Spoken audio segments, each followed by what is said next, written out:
Hello, my name's Ashley and welcome to a Bright Shadows DIY. Today, I'm going to show you how to make this sparkly Halloween wreath. I think it's about time that we put our Halloween wreaths on the door. But before we get started, if you could like, subscribe, connect with me, it would make me feel so happy if you showed me your own Halloween decor. But let's get to the video.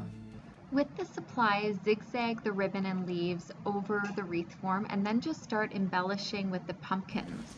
So thank you for watching. I hope you start to enjoy Halloween. Please like, subscribe, connect with me, and start the most spooky season.